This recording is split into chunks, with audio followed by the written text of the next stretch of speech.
Hello again guys, welcome again sa aming YouTube channel, Elmer Desiree TV. Maraming salamat pumili sa inyo, patuloy pagsuporta at pagtangkilik sa aming YouTube channel na Elmer Desiree TV. So, ngayon nasa 3.16 thousand na po tayong subscriber at utang na loob po namin sa inyo yan. Ito po, dahil po sa inyong patuloy pagsuporta sa aming malilit na YouTuber, patuloy po tayong lumalawak ang naabot ng ating YouTube channel. So, maraming salamat pumili sa inyo. Ngayon, Holy Week po, dahil iwas po muna tayo sa mga dish na karne. So, fish dish po ang ating papakita sa araw na ito. So, ang ating menu for today is Spanish style bangos na gagawin natin sa araw na ito.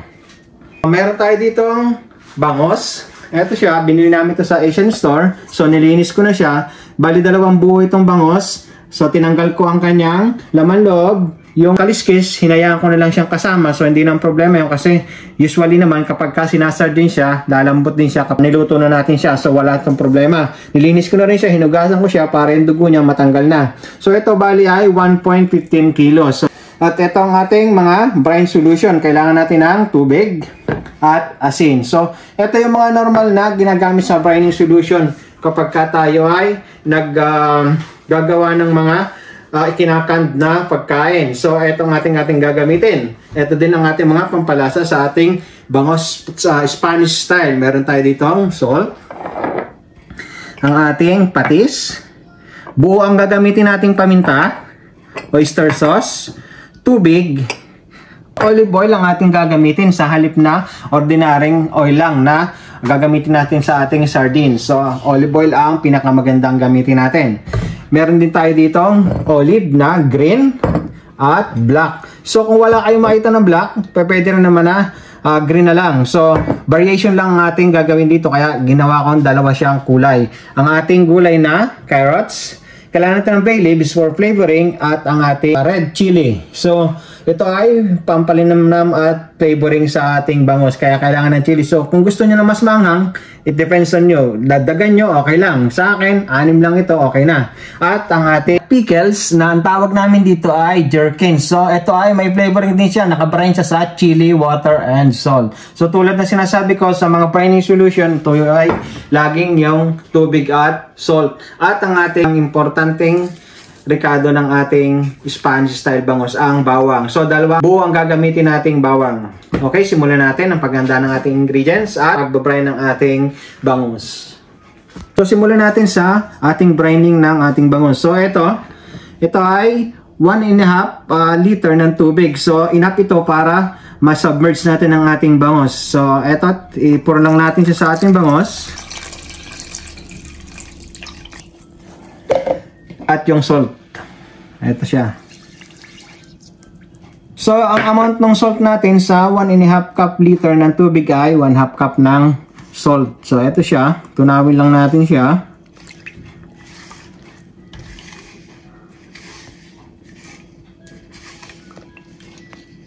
Tulad ng sabi ko, enough yung 1.5 liter ng tubig sa pagsasubmerge nitong ating fish. So, ito siya. So, leave lang natin siya. Set aside lang at maghahanda na tayo ng iba nating ingredients pa.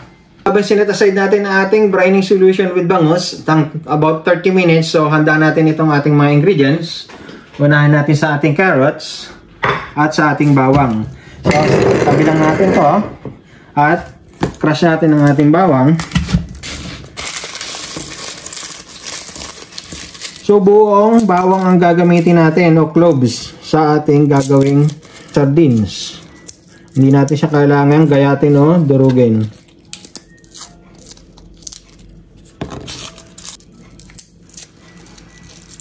So ito, finally natapos natin ang ating bawang. So, set aside lang natin siya. At ang carrots naman natin. So itong carrots, ating gagayatin siya na flower shape para may style siya at design.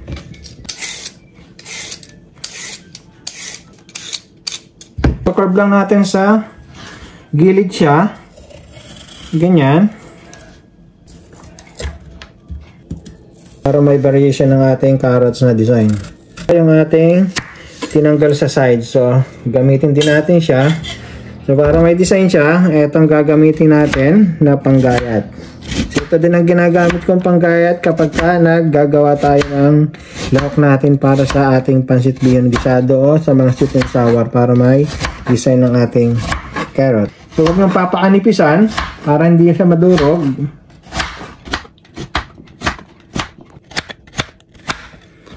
Okay, napaka-straightforward lang nitong ating dish nitong bangos style na sardines. So, eto na siya. So, point in time, mga 20 minutes pa lang tayo. So, hintayin pa natin maya-maya para maging 30 minutes na nakabrain ng ating bangos.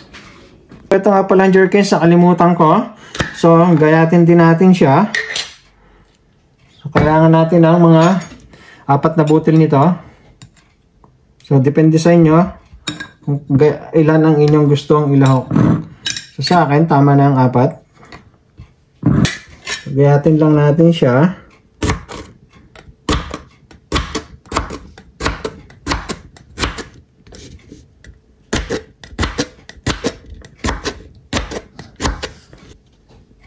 Kung wala kayo nitong mabili, okay lang din naman. So, namimiss nyo lang yung flavor na ibibigay nito sa ating spongy style bangos. So, ito, after 30 minutes nating i-brain ng ating bangos. So, i-drain lang natin na ating solution at ikakamada na natin sa ating pan. So, hindi tayo gagamit ng pressure cooker. So, kung meron kayong pressure cooker, much better kasi mas mabilis ang cooking time natin na gagamitin. Sa akin, malaki kasi yung pressure cooker namin. So, kaunti lang to. Hindi ito sapat para gamitin yung pressure cooker. So, normal pan lang ating gagamitin dito. So, i-drain natin.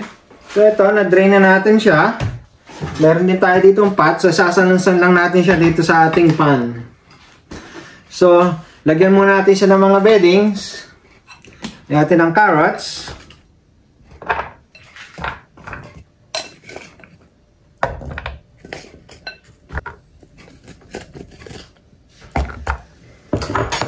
Ang ating bay leaves.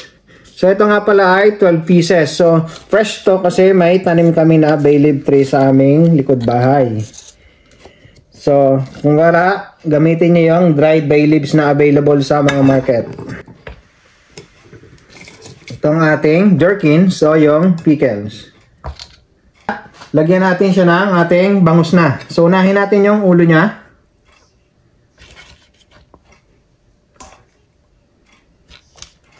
Sunod yung buntot. Ito lalagyan natin sa mga gilid.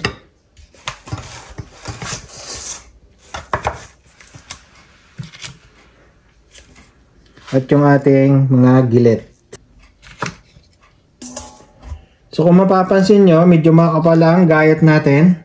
So depende sa inyo kung gaano kapal ang inyong gagamitin. So, pwede nyo rin itong gamitin pang negosyo. Kung pang negosyo, so mas manipis ang gayat niya.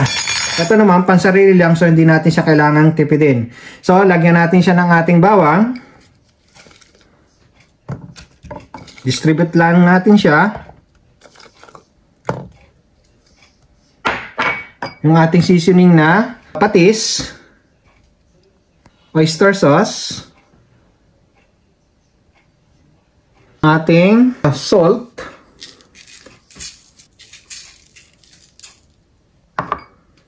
paminta,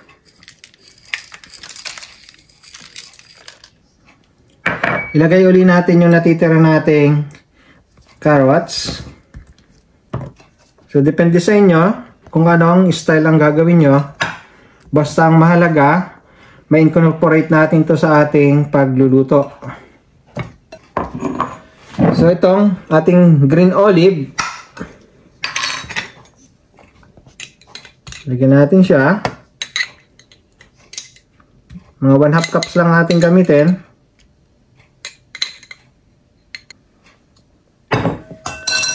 Black olives natin.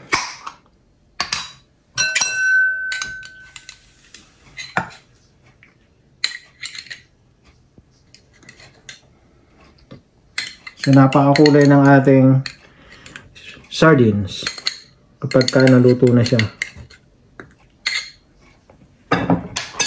At yung remaining natin na ingredients, ang ating chili. So, distribute lang natin siya.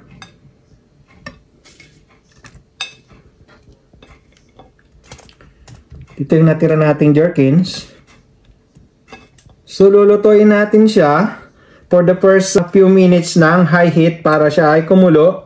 At kapag kumukulo na siya, i-reduce na natin ang ating apoy para itayantang natin siyang lutuin for 1.5 hours. Or depende kung paano natin katagal mapalambot itong ating bangus. So, kapag sinabing sardinas, malambot siya. So, ganun din ang ating gagawin. At 3 cups na olive oil.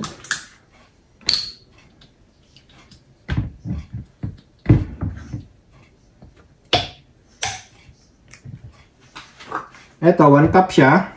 So, taka lang tayo.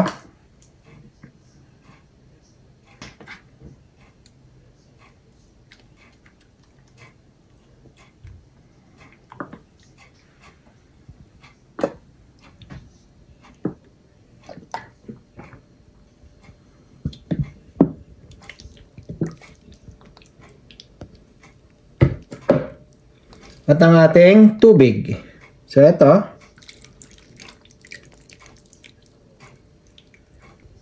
Ayan, kompleto na ang ating lulutuing bangus Spanish style. So, tatakloban lang natin siya at lulutuin na natin sa ating kalan. Buhayin natin ang ating apoy at salang natin siya. So, high heat siya for the first few minutes hanggang kumulo siya at unti-unti natin siyang i-reduce sa low flame.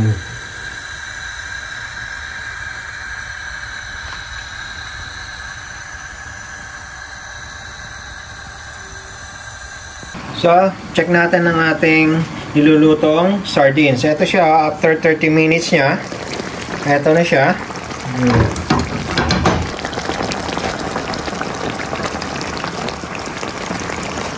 Ganda ng kulay ng ating sardines. Oh. Combination ng ating yellow, green, at black color. Ito na siya. Oh. So, takloban lang uli natin siya. At hintay-hintay pa tayo ng mahaba-haba pang oras ng ating pagpapalambot dito. So ito, update ulit sa ating nilulutong Spanish style sardines. Ito siya, after an hour. Ito na oh.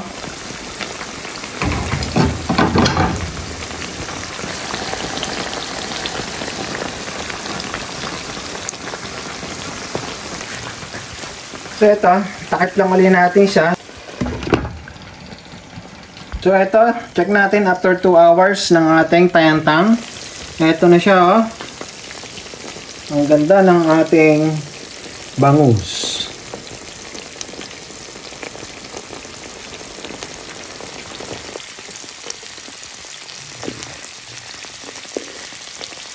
So turn up lang natin ang ating apoy at ready na to.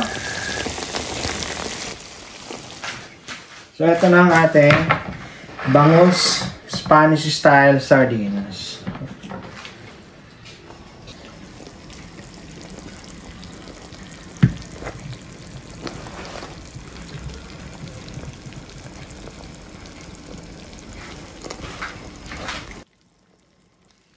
Look at that.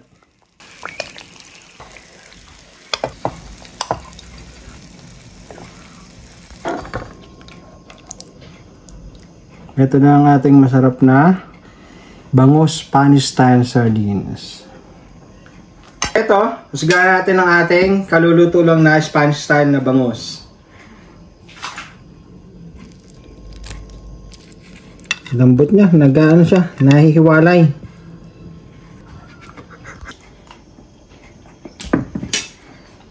Okay, isa na namang recipe ang ating pinakita sa araw na ito. So, eto, pwede nyong pang-ulam at pang-negosyo at pang-pulutan. Dahil sa anghang niya, tsak, mapapatagay kayo. So, para sa mas marami pang video ng ating DIY at cooking, patuloy niyo po aming subaybayan sa aming YouTube channel, Elmer Indesiri TV. Thank you very much and God bless. Bye-bye!